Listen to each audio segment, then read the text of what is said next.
Estava na fila do embarque. E quando eu entreguei o meu bilhete, tudo começou. E aquele agente ali, olhando o meu bilhete, eu achei que... Falei, será que tem alguma coisa errada? 2 pessoas que estavam comigo já tinham passado, já tinham ido para o avião. E eu fiquei olhando, e ele olhava, ficava olhando. Daqui a pouco começou várias vozes falando em várias línguas ao mesmo tempo. Eu ainda olhei para trás para a pastora Deise e falei, olha, eles abriram todos os microfones, estão confusos hoje. Mas nem imaginava que era. Daqui a pouco ele devolveu o meu bilhete, e eu fiz assim para ele, a menina traduzindo, o que está acontecendo? Ele disse, precisamos ir para o lugar seguro, guerra. E aí tudo começou. Mas, glória a Deus, eu pude somar naquele momento, em oração, em clamor, e não sabemos o desfecho, mas nós sabemos que é cumprimento da palavra. Precisamos ficar preparados, porque tudo começa em Israel. Então, essa guerra, ela tem sentido. E essa guerra não está em Israel. Essa guerra está em todos os lugares. Ele está nos 4 cantos do mundo. De uma forma diferente, mas a guerra está estabelecida de várias maneiras em vários lugares. E nós precisamos nos preparar, nos alinhar, porque nós não sabemos o que está por vir. E nós sabemos que não serão dias fáceis. Se você ler o livro de Zacarias, está estabelecido o começo dos princípios de dores. Então, nós precisamos o quê? Alinhar com o céu. Está preparado, porque de repente Ele chama a sua igreja, e você precisa estar preparado. E com muita alegria nós estamos aqui, e quero louvar ao Senhor por esse privilégio que eu tenho de estar aqui. Para vocês me conhecerem um pouco, né? Muitos já foram na Estância Paraíso, conhecem o trabalho, mas eu sou filha de pastores, eu nasci no lar evangélico, porém muito tradicional. Nós éramos da igreja tradicional, mas eu louvo a Deus todas as vezes que eu tenho oportunidade pela vida dos meus pais, que me ensinaram a Bíblia, porque a maior vitória, maior pentecostal, maior avivamento é conhecer a Bíblia, conhecer a palavra de Deus, porque nela você tem respaldo para tudo que você precisa. Não temos como ficar perdidos, porque a Bíblia tem resposta para tudo. Ele é o nosso advogado, ele advoga a nossa causa. Mas se ele não tem, se você não conhece quem ele é, você não consegue colocar a confiança nele. Você vive desconfiado, você vive com medo, você vive inseguro, você vive incerto, porque você não conhece a Bíblia. Então, eu quero já começar incentivando a você a mergulhar na palavra de Deus. Um culto de 1h30, de 2 horas, não te edifica. Mas a palavra edifica, santifica, purifica e restaura. Esses momentos aqui é muito bom, mas eles passam rápido. O que vai te edificar é na sua casa, o seu tempo com o Senhor.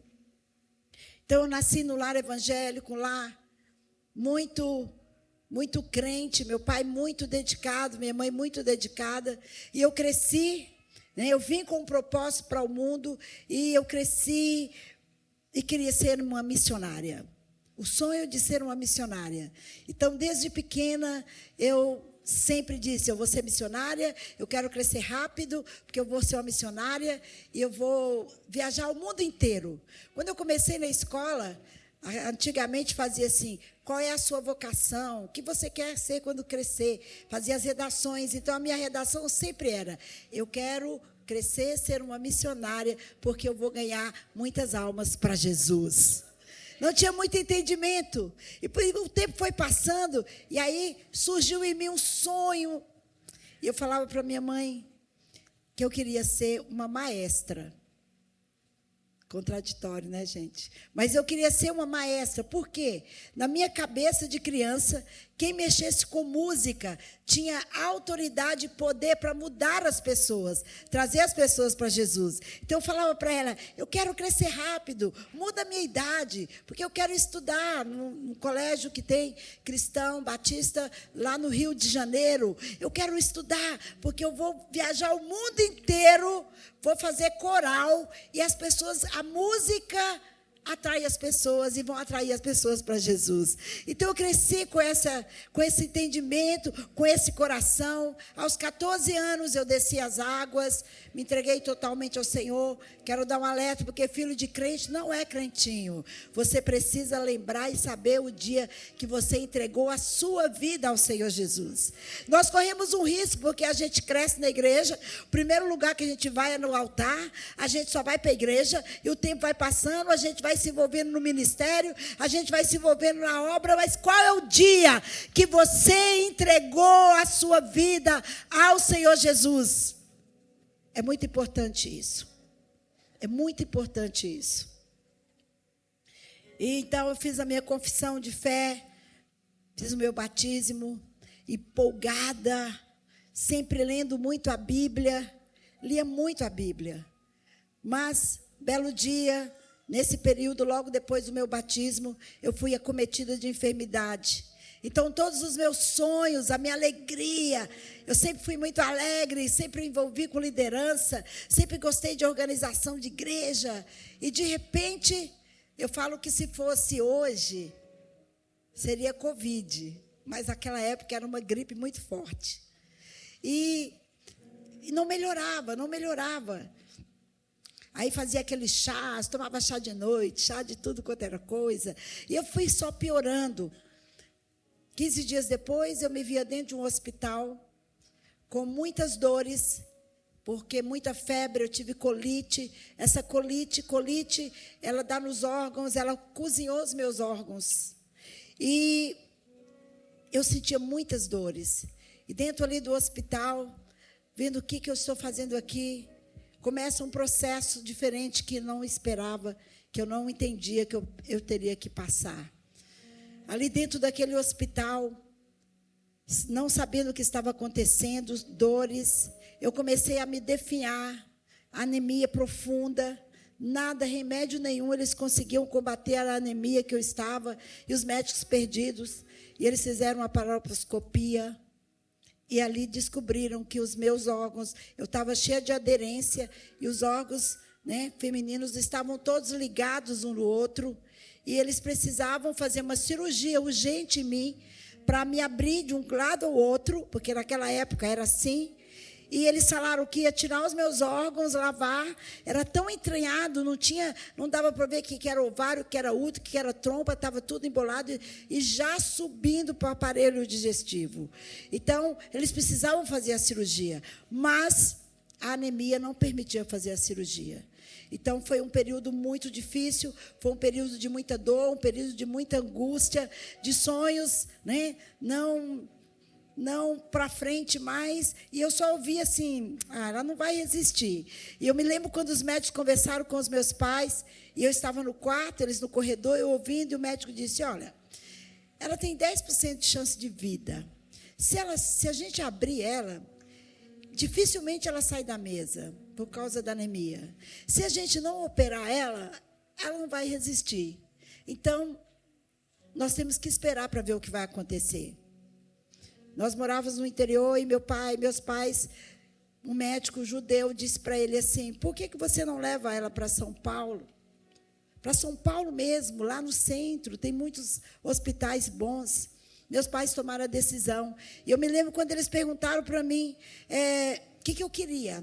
Eu queria ir, eu queria ficar. Eu falei para eles, eu vou morrer. Então, tanto faz, vocês decidem. O que vocês querem fazer? Para mim, não tem solução. Mas tudo está no controle do Todo-Poderoso. Ele não pede o controle. Então, eu fui levada ali para São Paulo, para a casa dos meus tios, e todos eram muito tradicional. Mas quando eu cheguei, eles tinham passado por uma renovação espiritual. todos cheios do Espírito, diferente. E eu sempre questionei o meu pai, falava, pai, por que me falam que tem o Espírito Santo? E eu não tenho. Ele disse, claro que você tem. Quando você batizou, você recebeu o Espírito Santo. Eu falava, pai, mas é um Espírito Santo diferente. Ele falava, não, filha, você já tem o Espírito Santo. Não, pai, mas quem tem o Espírito Santo fala em outras línguas. E ele tentava me convencer, como um bom tradicional, que não existia isso. Então, eu chego em São Paulo e me deparo com tudo diferente. Mas foram quase 4 anos. Hospital, casa, hospital, casa. Meus sonhos, minha vontade, minha alegria, tudo acabou. E eu me via sempre dentro de um hospital, sofrendo muito, os médicos tentando me ajudar.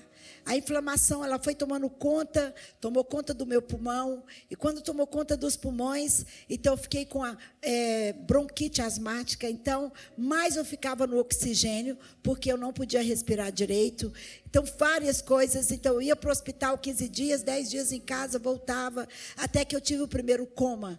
No primeiro coma, eles achavam que eu não voltava, mas eu quero dizer algo já para você, propósito de Deus não morre. Propósito de Deus não morre. Você pode passar com o que você passar. O propósito de Deus não morre. O propósito de Deus é estabelecido. E Ele traz vida e abundância. E ali eu passei aquele primeiro coma, voltei do primeiro coma, mas voltei sem força nas pernas. Parei de andar. O cérebro muito tempo parado. Minhas pernas travaram e eu não andava mais. Então, eu não tomava um banho sozinha, eu não andava, e aquela situação, passa-se mais um tempo, eu passo pelo segundo coma. Nesse segundo coma, eu fiquei muito tempo de novo com o cérebro parado, né, a oxigenação do cérebro muito ruim. Eu comecei a ter muitos desmaios. Então, eu estava conversando e daqui a pouco eu desmaiava. Eu tinha 3, 4, 5, 6 vezes ao dia, eu passava por um desmaio, por causa da situação que eu estava vivendo. E aí, sempre esperando a morte. Sempre esperando, é hoje. Quando eu voltava para o hospital, eu pensava, nunca mais eu volto para casa. De lá eu vou para o cemitério. Mas um belo dia eu estava sentada com meu oxigênio, passando muito mal, já com muita febre, sentada no terraço, tomando um sol. Veio uma senhora, vizinha, ela começou a conversar comigo e ela me trouxe um tecido, um pano, uma cor que eu gostava muito, um rosa bem clarinho.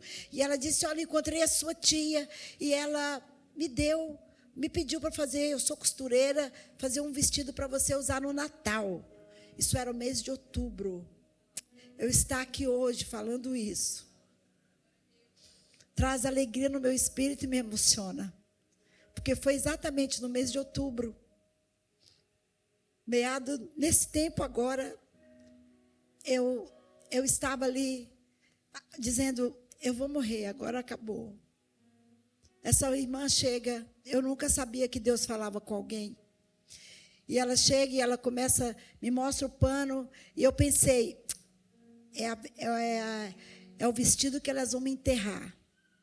Porque eu não vou conseguir viver mais. E eu comecei, as minhas lágrimas começaram a cair sobre aquela senhora. E ela falou assim, eu preciso que você fique de pé para me tirar suas medidas. Eu falei, eu não fico de pé, eu não consigo, minhas pernas não têm jogo. Ela me colocou na parede para tirar minhas medidas. Mas eu estava soluçando, chorando muito. Ela voltou, me sentou e começou a orar comigo. Ela começou a orar, mas existiu algo. Palavras têm poder quando não é quebrada, tanto para o bem como para o mal. Por que eu resistia? Eu ficava quieta, eu não questionava a Deus, porque quando eu estava no pior momento, ainda no outro hospital, os líderes da Mensageiras do Rei foram me visitar. E eu questionava muito elas, eu falava assim, mas a gente tem que buscar o poder de Deus, a gente tem que buscar o Espírito Santo. Então elas foram me visitar, elas disseram assim, sabe o que acontece com você? Sabe por que você está assim? Porque Deus pesou a mão em você. Eu disse, mas o que eu fiz? Você negou a fé do seu pai. Você fica buscando o Espírito Santo e Deus pesou a mão em você. E aquilo eu guardei, não contei para ninguém. E nesse dia que essa mulher veio orar comigo, ela falou assim, mas você tem um olhar triste, você está muito triste. Eu falei, por quê? Como eu poderia estar alegre se Deus pesou a mão em mim? E ela perguntou, por que ele pesou a mão? Eu falei, porque eu neguei a fé do meu pai. Mas como você negou a fé? Porque eu queria o Espírito Santo. E meu pai não gosta do Espírito Santo. Eu não tinha entendimento de nada. E ele disse que o Espírito Santo eu não precisava. Então, as minhas líderes disseram para mim que era peso da mão de Deus. Aquela mulher me abraçou e ela começou a orar por mim. E ela começou a pedir perdão para mim, no lugar daquelas jovens que me colocaram nesse lugar de prisão. Então, para mim, eu tinha que passar por aquilo porque eu tinha pecado contra Deus. E, na verdade, não. Eu estava buscando a presença de Deus. Só que elas não tinham entendimento. E aquela mulher foi tomada por Deus de uma forma tão sobrenatural. Tão sobrenatural. E eu não sabia que Deus falava. E ela começou a falar um monte de coisa, uma língua diferente. E tudo que ela falou naquele momento, eu não me lembro, não tem como lembrar.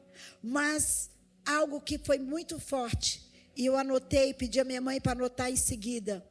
O Senhor disse assim, você ainda passará pelo vale da sombra da morte, mas eu vou passar contigo. Eu vou te ressuscitar. Povos, nações saberão quem eu sou através da tua vida. É por isso que eu estou aqui hoje. Pelo milagre. Pela misericórdia de Deus. Porque Ele é bom, Ele é muito bom. E aquela mulher terminou ali. Eu pedi para minha mãe, escreve para mim. E ela escreveu. E eu ficava decorando. Eu ficava na cadeira, mas assim, decorando. Eu vou te ressuscitar. Eu ficava decorando, que eu não queria esquecer.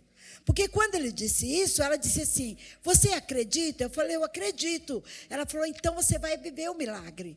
E eu ficava decorando. Mas 3 dias depois, logo na madrugada, eu fui levada, a ambulância me buscou em casa. E eu lembro quando eu saí, eu falei para minha mãe, meu papelzinho. E ela colocou na minha mão. Só que no meio do caminho eu entrei em coma. E então os médicos chamaram a minha família e disse, olha, agora realmente é fatal. Os órgãos dela já paralisou. Só o coração bate muito lento. Então não tem mais jeito. Vocês podem escolher aonde vocês querem levar o corpo. Vocês já podem preparar, chama a família. E minha família veio de Minas, veio de Vitória para São Paulo. E eles escolheram o cemitério. Escolheram aonde ia me levar. Porque o médico disse que meus órgãos já estavam mortos. Não tinha mais jeito. Mas as promessas de Deus não falham. Ele não muda de opinião. Quando Ele tem uma coisa, uma opinião ao seu favor, Ele garante a vitória. Ele faz, Ele muda a história. Aleluia! Aleluia! Aleluia! Aleluia! E naquela noite, naquela madrugada, eu tive como um sonho, que uma grande mão tocava as minhas costas e dizia, eu sou a vida, eu te dou vida. Tocou o meu peito e disse, eu sou a vida, eu te dou vida. E aí eles contam que eu comecei a gritar e a pedir água e arrancar os aparelhos. Para a glória do Todo-Poderoso, o único Senhor. 3 dias depois, a minha família reunida, já pronta, esperando já para onde ia levar o corpo. Os médicos me liberam. 3 dias depois, eu chego na casa dos meus pais para louvar e exaltar o nome do Senhor. Aleluia! Senhor, eu te dou a glória. Porque, Senhor, quantos anos se passaram e o mês de outubro eu estou em outro lugar para a manifestação da tua glória, Senhor. Obrigada, Deus, eu te amo, Jesus. Eis aqui a minha vida, eu ofereço a minha vida mais uma vez ao Senhor. Que darei eu ao Senhor por tudo que Ele fez na minha vida. Veio minha recuperação aos poucos. Fui aprender a andar. Fono, porque a minha respiração ficou totalmente descontrolada. Eu não conseguia falar, me dá um copo de água normal. Eu tinha que dar... Então, a fono me ajudou novamente. Voltei a andar e a correr e fazer o propósito de Deus, porque Ele me levantou como intercessora, e isso ninguém pode tirar, o diabo não pode tirar, ninguém pode tirar. Deus é fiel. Você pode levantar a sua mão direita e dizer: Deus é fiel. Mais uma vez. Mais uma vez. Deus é fiel. Aleluia. Deus é fiel. E eu estou aqui para louvar o nome do Senhor. E a partir de então, fiz vários tratamentos e, glória a Deus, o cirurgião Jesus entrou naquele dia, naquele hospital, me curou, voltou os meus órgãos no lugar. Depois de tantos exames que eu fiz, eles olharam e viram que meus órgãos, eles fizeram uma reunião com os meus pais e comigo e disseram: olha, esses exames aqui a gente conhece, mas esse aqui é novidade para nós. Ela não tem mais aderência nos órgãos. Os órgãos dela estão perfeitos. Ela não tem mais problema no pulmão, que o meu pulmão era todo manchado de infecção. O meu esôfago ficou estreito. O esôfago voltou normal. A oxigenação do cérebro está normal. Eles dizem: verdadeiramente ela viveu um milagre para a glória do Senhor. Mas o médico disse que eu não poderia ter filhos, porque o meu útero, eles disseram, o único problema é que o útero secou. O útero, eles disseram, ficou como uma folha seca. Ela nunca vai poder gerar filho. Mas para a glória do Todo-Poderoso, meu filho tem 31 anos e eu já tenho 2 netos para a glória do Senhor. Aleluia! Aleluia, o meu primeiro filho, para a glória do Senhor. Como eu gerei, eu não sei, porque Ele faz o impossível se tornar possível. O impossível se tornar possível. E nós estamos aqui para a manifestação da glória do Senhor. E por anos e anos onde eu tenho andado, a primeira mensagem e a pergunta é: por que você existe? Qual é o motivo da sua existência? É gostoso falar avivamento, cheio do Espírito, é maravilhoso, glória a Deus, o mover de Deus, batismo com o Espírito Santo, dons espirituais, sabe, aquele momento que a glória de Deus desce, você não consegue ficar em pé. É muito gostoso. Mas existe um mas. Para que tudo isso? O avivamento, ou uma presença de Deus, é momentâneo. Nós podemos levantar aqui agora e começarmos a adorar, e a louvar, e a bater palma, e a chamar a glória de Deus, e o Espírito de Deus tomar todos nós aqui nesse ambiente, trazer uma glória sobrenatural. Mas daqui a pouco a gente precisa ir para casa. Alguns vão envolvidos ainda, mas passa. Mas passa. É um momento. Mas o que nos leva a verdadeiramente viver um avivamento? Um avivamento verdadeiro não é aquele que nós vivemos no momento de culto, ou lá dentro do seu quarto, no momento onde você busca a presença dEle e Ele recebe. Avivamento está ligado ao arrependimento.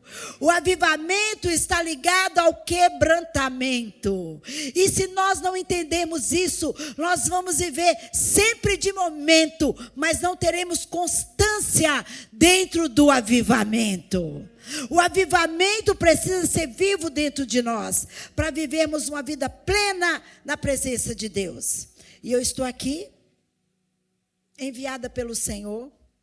Uma janela se abriu na minha agenda. Eu estou com quase 100 pessoas na instância. Geralmente, renovo, eu não saio. Mas o Espírito do Senhor me trouxe até aqui. Porque Ele tem muitos alinhamentos para fazer aqui. Ele quer colocar algumas casas em ordem. Ele quer mudar algumas coisas. Ele quer trazer vida em lugares que estão meio amordecidos, sem vida. E o que ele diz para nós? Primeira coisa, primeiro sinal do avivamento é o arrependimento. Segundo, o quebrantamento. Eu preciso ser quebrantada. Eu preciso entender o que é um quebrantamento. Eu preciso compreender o que é viver a vida de Deus. Viver a vida de Deus não é um momento. Viver a vida de Deus não é um final de semana. Viver a vida de Deus não é uma conferência. Viver a vida de Deus não é um congresso. Viver a vida de Deus é uma renúncia. E eu te pergunto nesta noite, você já renunciou à sua vida? Você já renunciou à sua vida? Não, eu já aceitei Jesus. Não é essa a pergunta. Você já renunciou? Eu peço o Espírito do Deus vivo, que está presente nesse ambiente, que Ele traga entendimento, porque é noite de conserto, é noite de recomeço. Você já parou para pensar nisso? Segunda pergunta: qual é o seu estilo de vida? Como é a sua vida quando você passa por essas portas? Quando você chega na sua casa? Quando você vai para o seu trabalho? Quando você vai para a escola? Como é a sua vida nos seus negócios?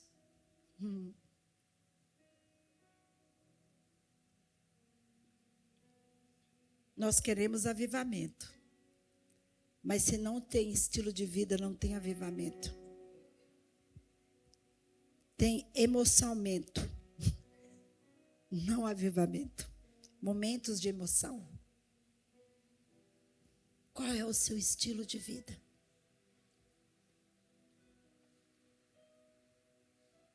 Ele transforma. Ele faz coisa nova. Ele traz novidade de vida. E por que eu preciso entender isso e acontecer uma mudança genial dentro de mim? De dentro para fora. Porque João 15:16 diz para nós assim: não foste vós que me escolheste a mim. Pelo contrário, eu vos escolhi. Ou seja, não é direito meu, Ele que me escolheu. Ele que te escolheu. Eu vos escolhi a vós outros e vos designei para que vades e deis frutos. Diga comigo, frutos. E o vosso fruto permaneça, a fim de que tudo quanto pedirdes ao Pai, em meu nome, Ele vos conceda. Não fui eu que escolhi a Ele. Não foi você. Não é porque nós somos bonzinhos, porque a gente resolveu querer Jesus, porque a gente é tão bom. Pelo contrário, a gente é tão mau. Porque em pecado me concebeu a minha mãe. Mas o sangue de Jesus Cristo me purifica de todo o pecado. O sangue de Jesus Cristo me lava, me transforma. Mas deixa eu te dizer algo. Mas se eu não tiver consciência, uma mudança genial, eu vou fazer uma breganha, uma barganha, né? Não sei como vocês falam, mas vamos fazer uma barganha, uma mistura com Deus e com a minha vidinha, com o meu jeito de ser.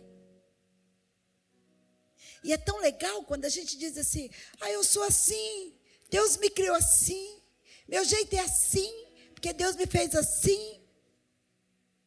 Então a gente se arruma dentro disso, e a gente vai levando a nossa vida do jeito que nós queremos, mas foi Ele que nos escolheu. E o que eu acho lindo, Ele diz: e tudo que você pedir ao Pai, Ele vai te dar. Ele vai te dar. E nós precisamos entender.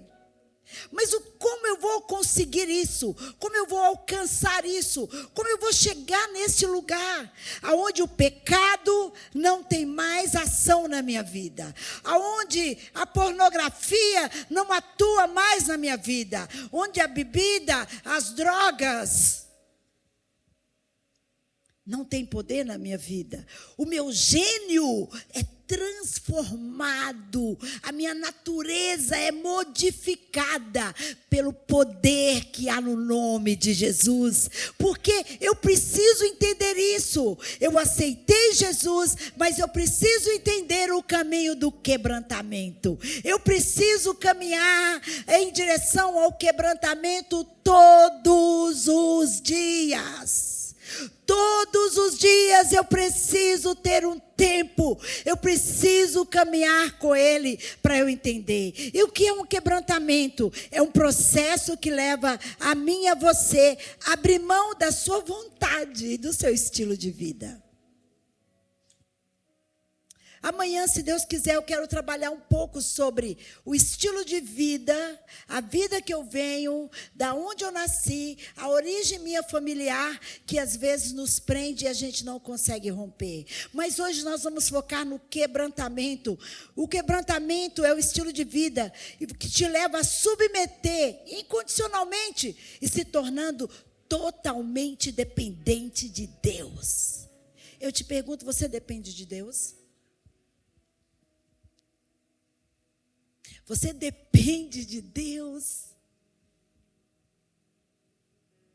Às vezes é tão fácil a gente querer dar uma ajudinha para Deus, né? Porque Deus tem muita gente para Ele responder. Então, deixa eu dar uma ajudinha.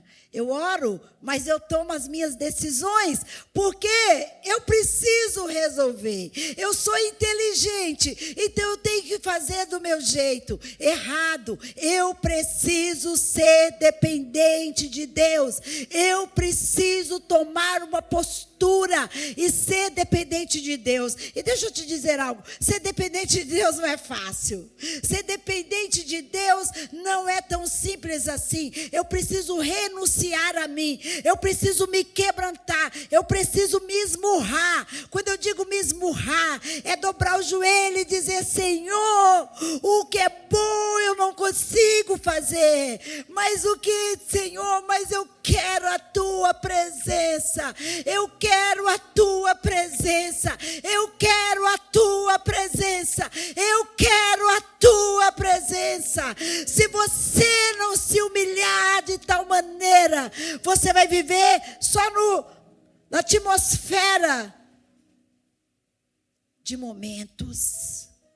E você não vai conseguir experimentar a profundidade em Deus. Quando o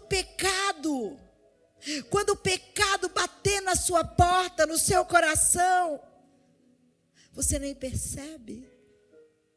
Por quê? É tão difícil. Se eu não ter uma vida no altar, não é fácil ter vida no altar, mas é possível ter vida no altar. É possível viver uma vida diferente. É possível viver uma vida dependente de Deus. Sabe, eu preciso muitas vezes começar a dizer para mim: olha aqui, Zenete, você depende de Deus. Você não depende de você. Você não depende de você. Você depende de Deus. Você depende de Deus. Você depende de Deus. Salmo 51:10 diz: cria em mim, ó Deus, um coração puro. Renova em mim o espírito inabalável. Faça isso, Senhor. Um espírito em mim inabalável. Que nada venha abalar a Tua presença em mim. Que eu fique firme nas promessas do Senhor. Então, peraí. Vamos entender. Cria em mim. Então, eu não tenho. Eu não tenho. Precisa ser criar em mim. Cria em mim, ó Deus. Quando o salmista ele vai descrevendo, ele diz: porque em pecado me concebeu a minha mãe. E ele vai dizendo, e aí ele fala: cria em mim, ó Deus, eu não tenho. Agora, Preste atenção. Não é para ímpio. Primeiro Jesus, para depois criar em mim um espírito inabalável. Só Ele pode criar isso em mim. Ou seja, há um processo a seguir, há um processo a agir, para que Ele possa criar em mim. Não é automático, não é momentâneo, é uma busca na presença dEle, é um favor dEle. E o Salmo continua dizendo, Salmo 51, 17, os sacrifícios para Deus são um espírito quebrantado, a um coração quebrantado e contrito, não desprezarás, ó Deus. Sacrifício é isso, um coração quebrantado e contrito. O que é um coração quebrantado? Às vezes a gente tem um cargo, às vezes a gente sobe, né, de nível, a gente é promovido mesmo no reino, mesmo na presença de Deus, e a gente acaba auto se promovendo. Nós, liderança, precisamos prestar atenção nisso. A gente se promove porque agora eu sou um líder. E não é na igreja, você pode ser um líder, você pode ser um patrão, você pode ter um cargo alto e você auto se promove. O coração que o Senhor não despreza é um coração quebrantado e contrito. É um coração que entende e fala: Deus, para onde irei eu? Só tu tens palavras de vida eterna. Só tu tens. Para onde eu vou? Eu não tenho para onde ir. Eu preciso da tua presença. Eu preciso do teu senhorio. E aí, a resposta vem. 2 Crônicas 7,14. Eu sempre falo, as pessoas às vezes pegam esse versículo, vamos fazer os atos proféticos. Ei, se o meu povo, que se chama pelo meu nome, o ato profético é maravilhoso. Quando eu tenho direção, eu faço o ato profético. Mas é nós. Como que a terra vai sarar? Se eu for sarada. Se nós formos sarados. Então, se eu vou para um lugar para fazer um ato profético, ele vai ter êxito, porque eu estou ali, você está ali, com o coração quebrantado, contrito, arrependido, na presença do Pai. Então ele disse: se o meu povo, que se chama pelo meu nome, se humilhar e orar e buscar a minha face, e aí é que vem o segredo, e se converter dos seus maus caminhos. Mas peraí, eu já não sou convertida? Eu já desci as águas? Eu sou batizado com o Espírito Santo? Eu falo outras novas línguas? Eu tenho dons? Se converter dos seus maus caminhos. Agora, qual é os meus maus caminhos? Como você vai saber se há um mau caminho em você? Só se você descer a casa do oleiro. Porque você não se conhece. Mas o Pai me conhece. O Pai te conhece. O Pai te contempla. Aleluia.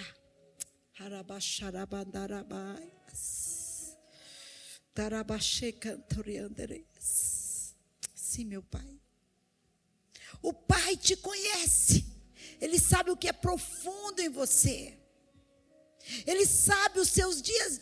Ele sabe o que você tem passado. Ele sabe o que você tem enfrentado. Mas você precisa derramar o seu coração, se converter dos seus maus caminhos. Eu não sei quais são meus maus caminhos. Será que eu estou agradando a Deus? Eu te pergunto, você está agradando a Deus? Claro, eu sou dizimista, eu sou ofertante, eu faço parte de célula, eu sou líder, eu nada. Eu nada. Quais são os meus maus caminhos? Sou tão boazinha. Eu ajudo todo mundo. Sou muito boa. Se converter dos seus maus caminhos. Mas cadê os maus caminhos? Na cruz. Na cruz. Na cruz. Na cruz, Ele pagou um preço para que eu e você tivesse essa liberdade de chegar até Ele, como está aqui essa cruz vazia, e dizer: eu quero ser parecido contigo, Jesus. Eu quero ser parecido contigo. Eu quero. Nós estamos sendo preparados para ir para a glória. Mas eu preciso me converter dos maus caminhos. O que é converter? Eu estou indo nessa direção. Parece que está certo. De repente eu vejo, está errado. Eu tenho que fazer uma conversão. Eu tenho que voltar. Lembrando que em pecado me concebeu a minha mãe. Mas o sangue de Jesus te lavou. Mas Ele te purificou para você ter esse acesso e entrar no Santo dos Santos para que Ele opere na sua vida. E eu volto a te perguntar: qual é o seu estilo de vida? Qual é o seu estilo de vida? Não é o que eu falo bonito, não é o meu dia a dia. Porque enquanto eu estou caminhando, eu estou aqui, eu estou protegida, nós estamos protegidos. Os anjos do Senhor estão nesse lugar, a glória de Deus está nesse lugar, mas os demônios estão lá fora. E vou dar nome para ele: os espíritos da carnalidade estão lá fora. Aí você sai daqui bonitinho, mas a natureza toma conta da carnalidade. E você esquece que você viveu aqui. Por isso nós precisamos nos converter dos maus caminhos. E aí ele diz assim: então eu ouvirei dos céus. Perdoarei os seus pecados. Espera aí, mas eu já não fui perdoada? Eu já não te aceitei, Jesus? Perdoarei os seus pecados e sararei a sua terra. Que terra é essa? Do meu coração. Eu vou sarar a terra do seu coração. E quando você vai para o versículo 15, ele diz: então estarão abertos os meus olhos e atentos meus ouvidos à oração feita neste lugar. Não tem acordo se não houver conversão, se não houver mudança, se não houver transformação. Ó, céu de bronze. Aí você pode estar passando por um momento difícil, você não sabe o que está te acontecendo. Por que que Deus não me ouve? Porque eu só tenho alegria e paz quando eu estou na igreja. Tem momentos que é momentos de angústia, momentos de tristeza. Você quer ser mudado, você quer viver uma vida diferente, mas há uma briga dentro de você. É uma conversão que precisa. Eu só vou ser avivado de verdade se eu passar pelo arrependimento, se eu me converter dos meus maus caminhos, que nem eu sei. Conforme eu desço a casa do oleiro, conforme eu vou me entregando, o Pai vai me revelando aonde não agrada a Ele. Só dessa maneira. É o seu secreto com Ele. Ei, como está o seu secreto? Pastor, é muito difícil. Levanto 3 da manhã, 5 da manhã, trabalho o dia inteiro, depois ainda vou para a igreja, vou para a escola. É muito difícil, mas eu sou uma pessoa de oração. Vamos dizer assim, né? Você pode responder para mim, mas eu sou de oração, pastora. Eu oro todo o tempo, eu entro no carro orando, eu saio do carro orando, eu estou fazendo, eu estou orando. Mas a pergunta é, como está o seu secreto? Como está o seu momento com o Pai? Como é que eu vou me converter se eu não sei o que eu estou errando? Que não é um erro aparente, é um erro dentro, que só o Pai pode te revelar. Mas o secreto com Ele é que vai mudar a sua história. O secreto muda o gênio, muda a natureza, endireita os caminhos tortuosos, te mostra o que agrada, o que não agrada a Deus. Será que eu estou agradando a Deus? Não é o fato de eu estar aqui com esse microfone na mão que eu quero dizer que eu agrado a Deus. Se eu não for à casa do oleiro, se eu não buscar a Ele, tem muita gente no altar falando de bênção, falando de Deus, sendo usado por Deus, mas não tem vida com Deus.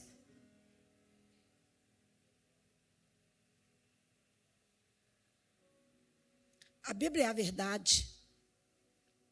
Quem fala dela, está falando dela. E o tempo chegou, quem é limpo se limpe mais, a Bíblia diz. Quem é sujo, se suje mais. Sede santo como eu sou santo.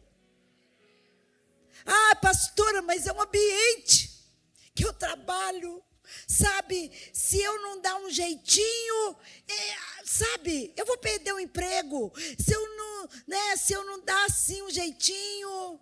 Se eu não tomar uma coisinha, como é que eu faço? Meus sócios, como é que eu faço no meu dia a dia? Eu preciso do seu trabalho. O dia que você entender que você depende de Deus, você não precisa negociar com ninguém. Ele é aquele que cuida de você.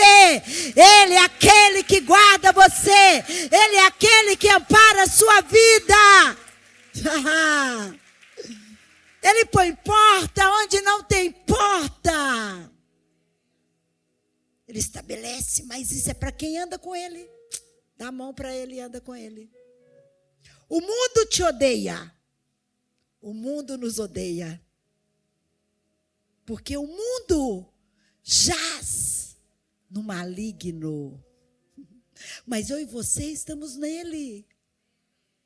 Eu preciso me conduzir. Deixa eu te dizer algo. O inferno precisa orar para mim, olhar para você e dizer: odeio essa vida. Ele me atrapalha. Ele me atrapalha. Por que você atrapalha o inferno? Porque a Bíblia diz para mim que eu carrego a glória dele. Então você é um atrapalho. O mundo te odeia. O inferno te odeia. Porém, o inferno gosta de negociar. Tem problema não. Seu Deus é amável. Seu Deus é bom demais. Imagina que Ele vai se importar que você tome essa atitude. Pois se Ele está vendo a sua necessidade, você é fraco mesmo. Fica tranquilo. Não te preocupa não. Jesus é bom. É assim que as trevas sussurram. Porque Ele não está preocupado que você vá à igreja. Ele não está preocupado que você vá à igreja. Ele não está preocupado que você dá dízimo. Ele não está preocupado que você lidera um grupo. Ele não está preocupado com isso. Mas Ele preocupa quando você bate o joelho no chão. E Ele sabe que quando um homem e uma mulher colocam os joelhos em terra, põe a cara no chão e começa a clamar por Deus, Ele sabe que Deus vai se revelar ali. Ele sabe. E o dia mau, o caminho mau vai sair da rota, porque ele vai te quebrar, ele vai me quebrar, ele vai fazer de novo.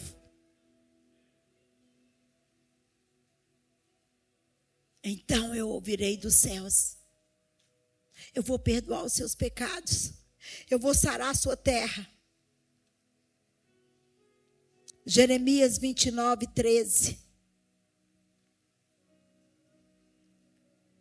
Diz assim para nós: buscar a face do Senhor, buscar-me-eis, preste atenção, e me achareis, quando me buscares de todo o coração.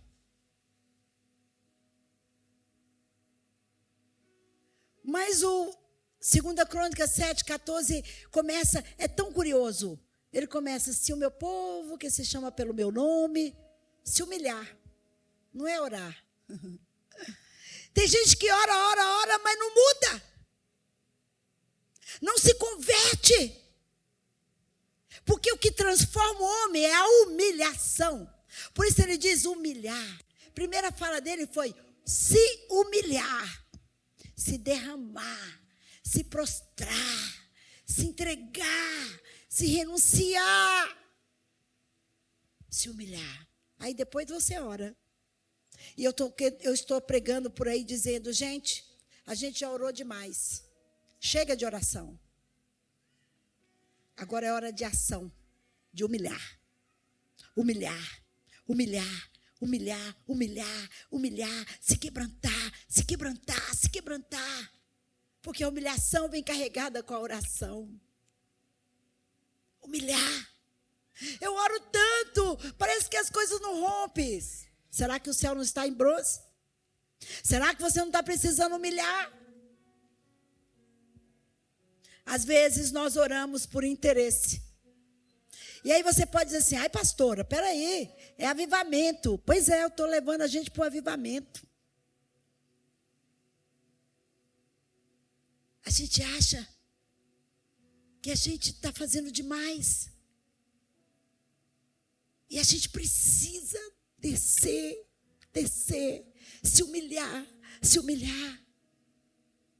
Sua vida pode ser toda certinha, ao seu ver. Mas quem sabe, no profundo é só Ele. Só Ele. Só Ele. Salvação não vem por obras, para que ninguém se glorie. É vida, é renúncia, é atitude, é se derramar, deixar a glória dele vir. E a palavra diz: humilhar-se. 1 Pedro 5, 5, parte B e 6. Cingi-vos de humildade, porque Deus resiste aos soberbos. Contudo, aos humildes concede a sua graça. Ele resiste o soberbo. Aquela pessoa cheia de eu. Ele resiste. Ele resiste. Ele resiste ao soberbo. Aí você pode perguntar assim: ah, mas eu não sou soberbo, como é que você sabe? Só descendo a casa do oleiro, só prostrando diante dele, só se derramando diante dele. Aí ele vai te mostrar o que é certo, o que é verdadeiro, o que é poderoso. E aí sim, ele fala se humilhar e buscar. Buscar. Se humilha, ora e busca. Como é buscar? Ah, eu vou orar agora um momento de oração. É muito mais profundo. Buscar. Vou dar um exemplo simples aqui. Vamos dizer que eu estou com muita sede. Mas ali tem uma salinha que eu vi água lá. Aí eu estou com sede. Estou com muita sede. Estou com muita sede. Mas eu preciso tomar uma atitude. Eu tenho que sair daqui. E lá onde tem a água, buscar a água e tomar a água. O buscar é exatamente isso. Eu vou buscar. Como é que eu estou? Como é que está a minha vida? Como é que está meu coração? Como é que está minha mente? Como é que estão minhas emoções? Só Ele pode te responder. Não é o pastor aqui no púlpito que vai te responder. Não é uma conferência que vai te responder. É o seu lugar secreto. É o seu lugar secreto. É o seu lugar secreto. E deixa eu abrir um parênteses e te fazer uma pergunta. Você tem dobrado os joelhos na sua casa? Aí você pode me jogar uma pergunta. Mas por quê? Deus só ouve se estiver de joelho? Quando você se prostra, todo joelho se dobrará. E toda língua confessará que Jesus Cristo é o Senhor. Aliás, eu já abro um parênteses aqui com o pastor Tito. Eu não conheço, não sei. Louvável se vocês já fazem. Mas comece os cultos ou termina com a igreja de cara no pó. Chamando a glória de Deus. Nós precisamos disso. Nós precisamos colocar as nossas crianças de joelho. Os nossos adolescentes de joelho.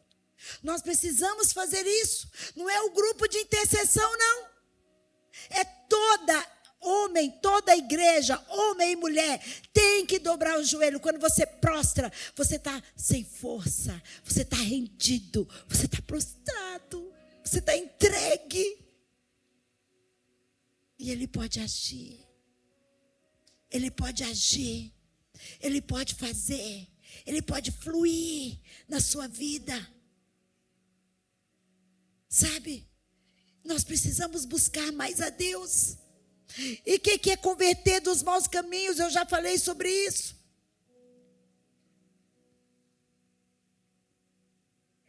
Joel 2, versículo 12 e 13.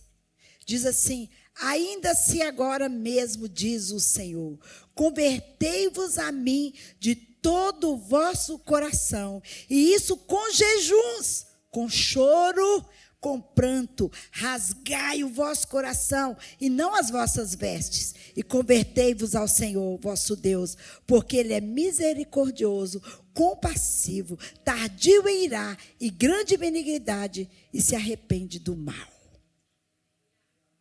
Nós precisamos disso. Nós precisamos dessa verdade. Nós precisamos dessa graça do Pai. Ei, o que é a casa do oleiro? A casa do oleiro é o lugar aonde você vai para ser quebrado, para ser moído. Para ser moído.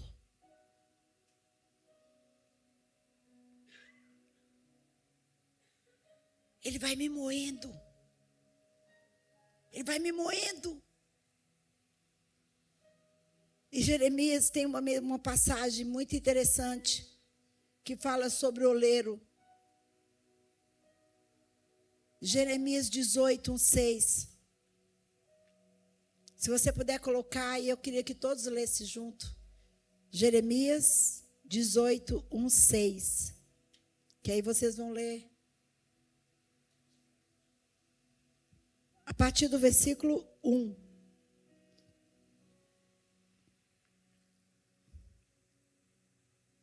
Vamos ler juntos, então? Vamos lá? 1, 2, 3.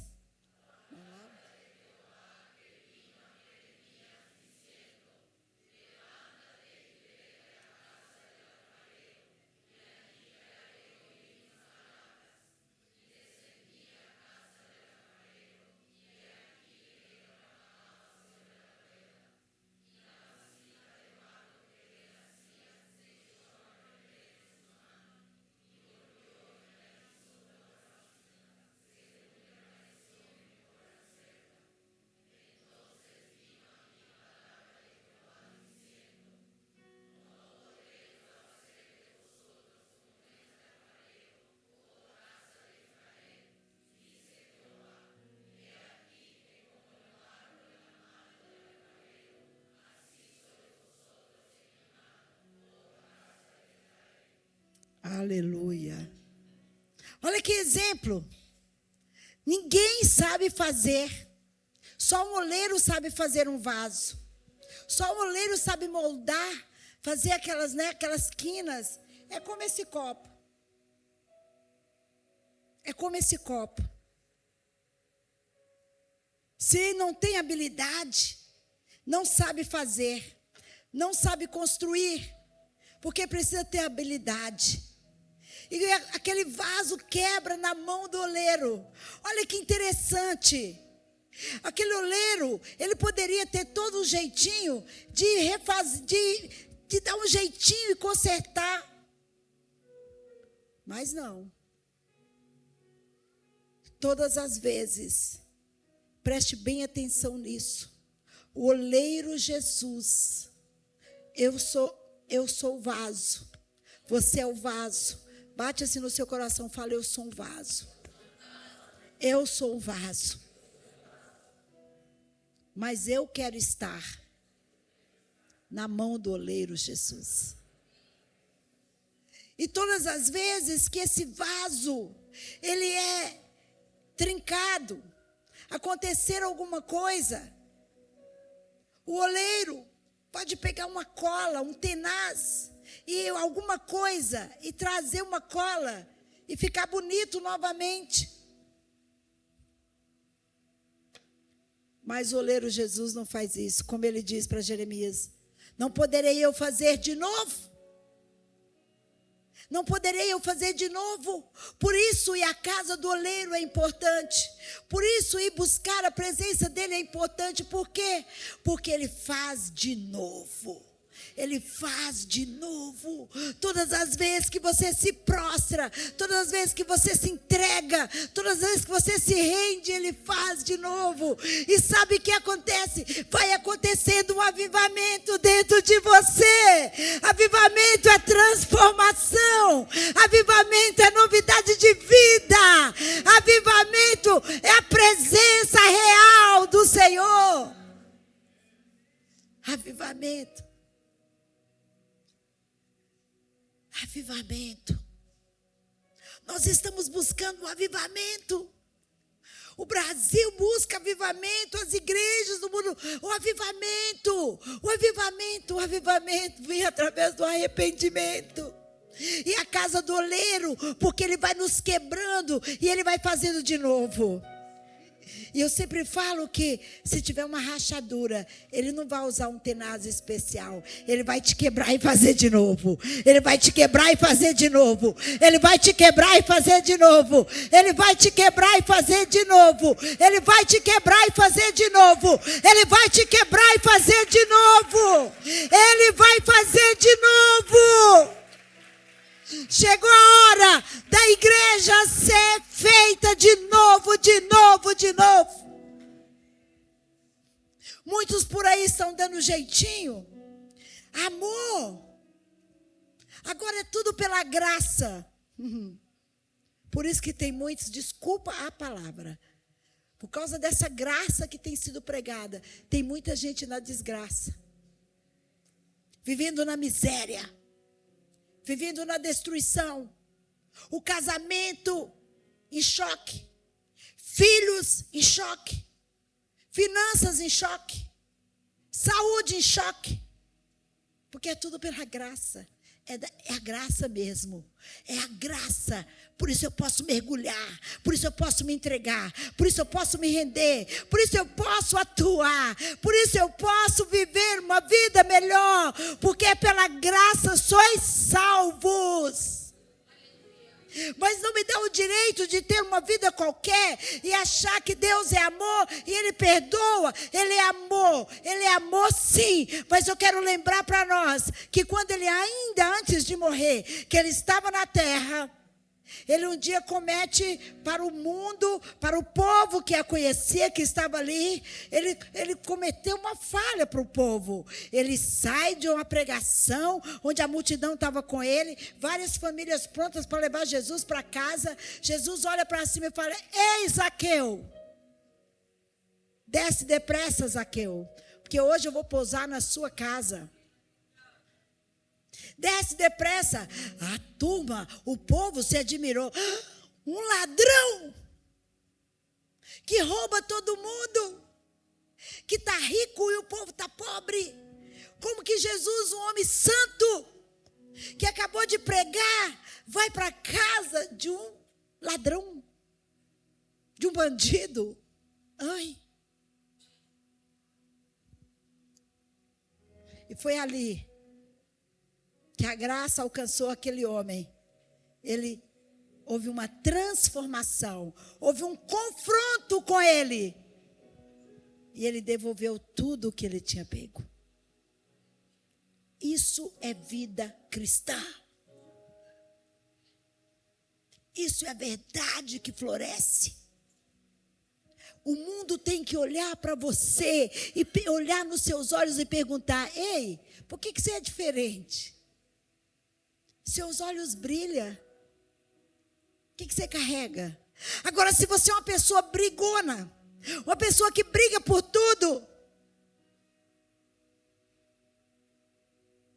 uma pessoa passiva, tudo tá bom. Tudo tá bom. Não. A passividade alimenta as trevas. A passividade não pode fazer parte da nossa vida. Nós temos que ser autênticos, verdadeiros, prontos para ouvir o Pai, para ouvir os céus. Os céus. Não poderei eu fazer exatamente como eu fiz, como esse oleiro trabalhou. Ó casa de Israel,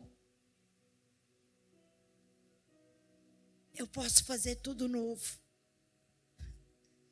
E é tão lindo, cada vez que você vai até ele, que tem uma rachadura bem pequenininha, que é interessante. A gente fala muito isso. Satanás não tem poder na minha vida. Não tem mesmo, não. Eu afirmo que não. É a gente que dá poder para ele. Como? Com as nossas atitudes. Com a nossa falta de buscar a Deus. Que ele vai me ensinar as estratégias certas. Então, quando você pega um vaso, faz um teste, pega uma louça, se ela tiver uma rachadura bem pequenininha, você deixa ela lá em cima do móvel, em cima da pia. Quando você passar uns 3 dias, tem uma rachadura desse tamanho. O próprio ar vai abrindo. O diabo é assim. É uma coisinha pequenininha, é bastante para ele entrar na tua vida. É bastante para ele fazer um arraso na tua vida. Mas o oleiro Jesus não, ele te quebra e faz de novo, ele te quebra e faz de novo, ele te quebra e faz de novo, porque quando ele te quebra, o avivamento chega na tua vida, a transformação chega na tua vida, a novidade de vida chega até você, e há uma modificação, há uma mudança genial dentro de você. Mas eu quero trazer um alerta ainda nesta noite. Às vezes a gente fala assim: ai, eu sou tão quebrantada. Não, você deve ter, às vezes a gente está aí quebrado. Quebrantamento tem nada a ver com quebrado. Quebrantamento é uma coisa, está quebrado, precisa ser consertado. Mas João 10:10 diz algo muito forte para nós. Cuidado para não cair na mão do oleiro errado. O ladrão veio somente para roubar, matar e destruir. Mas Jesus disse que ele veio para dar vida e vida com abundância. Cuidado para você não estar na mão do oleiro errado. Oleiro destruidor, que te odeia, que não quer que você existe. Eu quero te lembrar que ele é um ser que caiu do céu. Com um terço desceu com ele. E ele está por aí fazendo as ruaças dele. E ele quer ganhar pessoas. Ele quer atrair pessoas. Ele quer trazer pessoas. Agora você pensa comigo. Você acha que ele está preocupado quem está lá no baile? Está preocupado quem está no motel? Quem está na bebedeira? Quem está dançando os seus funk por aí? Ele não está preocupado, já é dele. Mas ele quer você. Ele quer a mim. Ele quer a nós. E ele fica ao nosso derredor. Ele não pode estar ao seu redor, se você tem vida com Deus.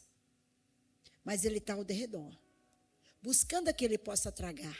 Ele quer uma falha minha, ele quer uma falha sua. E a única forma de nós não cairmos na mão desse oleiro destruidor é joelhos dobrados, é lugar secreto, é ter um estilo de vida, um estilo de vida, um estilo de vida, um estilo de vida. Mas pastora, eu quero ter um estilo de vida. Eu não sei. Porque cada pessoa é uma pessoa. É você na sua busca que ele vai ditar para você o seu estilo de vida que agrada a ele. Um dia eu fiz a escolha. Senhor, eu quero um estilo de vida que te agrada. Eu abri mão de mim. Eu abri mão de muitas coisas. Eu tenho um estilo de vida. Eu quero agradar o meu Deus. E o meu estilo de vida não me dá o direito de chegar aqui e dizer, ai, que maravilha, que glória, vamos louvar, vamos adorar, olha o avivamento, olha o poder de Deus, Deus vai derramar fogo, Deus vai derramar. Não. Deus me chamou para abrir os olhos daqueles que não estão enxergando direito, daqueles que não estão vivendo a verdade como precisa. Como precisa viver. E a única forma é os seus joelhos dobrados. É a Bíblia em ação na sua vida. Você estudar a palavra de Deus. Ele tem socorro para você. E o Espírito do Senhor me traz aqui, há muitos aqui precisando ser socorrido por Ele.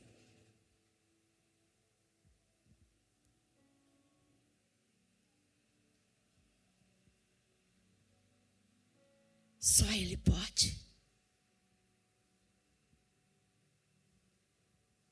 Salmo 23. Preparas uma mesa perante mim, na presença dos meus inimigos. Quem são os seus inimigos? Preste atenção. Ei, preste atenção. Será que você não é o seu inimigo próprio? Porque se você não está entranhado na verdade, muitas vezes muitos se preocupam com multidões. Eu sempre falo uma coisa, eu me preocupo com qualidade, não com quantidade. Qualidade de vida. Qualidade. O Senhor procura qualidade para Ele usar. Para Ele transformar lá fora. É através de você. Qual é a sua qualidade? Você é uma qualidade? Ou você precisa ser isso?